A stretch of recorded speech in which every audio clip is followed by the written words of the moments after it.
Bonjour et bienvenue sur cette vidéo qui vous apprendra à calculer et à tracer le vecteur vitesse sur une chronophotographie ou sur une image. Pour commencer, c'est quoi une chronophotographie? C'est une représentation des positions successives d'un objet en mouvement sur une même image. Par exemple, la décomposition des mouvements d'une gymnaste. Ou alors, cette balle qui tombe. Le temps entre chaque image est toujours le même, il est noté ΔT. Et le vecteur vitesse, c'est quoi alors? Déjà, pour faciliter la compréhension, on va chercher le vecteur vitesse de la position 10 de l'exemple de la balle qui tombe. Ce vecteur vitesse, c'est la représentation de la vitesse sur un schéma ou une image par une flèche. Il est caractérisé par une origine, le point d'application. Une direction, c'est une droite tangente à la trajectoire qui suit le mouvement. Un sens, celui du mouvement. Et enfin, une valeur.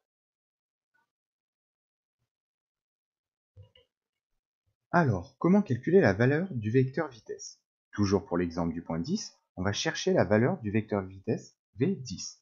Première chose, on trace le segment reliant le point d'avant, le point numéro 9, au point d'après, le point numéro 11. Deuxièmement, on mesure ce segment à l'aide d'une règle sur notre chronophotographie ou notre image. Attention, il y a souvent une échelle à prendre en compte, comme sur les cartes de géographie par exemple. Troisièmement, on trouve la durée de parcours de la balle pour faire cette distance. C'est donc le temps entre la position 11 moins la position 9. Cette durée est généralement égale à 2 fois ΔT. Je te rappelle que ΔT, c'est le temps entre deux images successives. Il ne reste plus qu'à faire le calcul de la vitesse. V est égal à D divisé par une durée.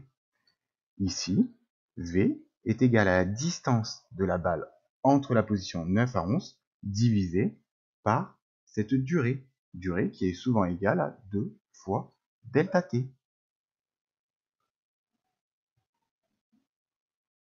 Et pour finir, comment tracer ce vecteur vitesse? Je te rappelle qu'il est représenté par une flèche et il est caractérisé par une origine, le point d'application M10, on va garder cet exemple,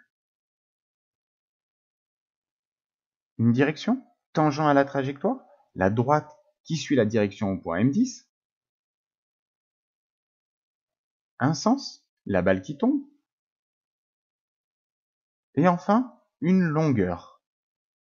Elle va dépendre de la valeur du vecteur vitesse, de l'échelle, mais ce qui est sûr, c'est que plus cette valeur est grande, plus la flèche doit être grande. Voilà, le calcul et le tracé du vecteur vitesse sont terminés. J'espère que cette vidéo te sera utile.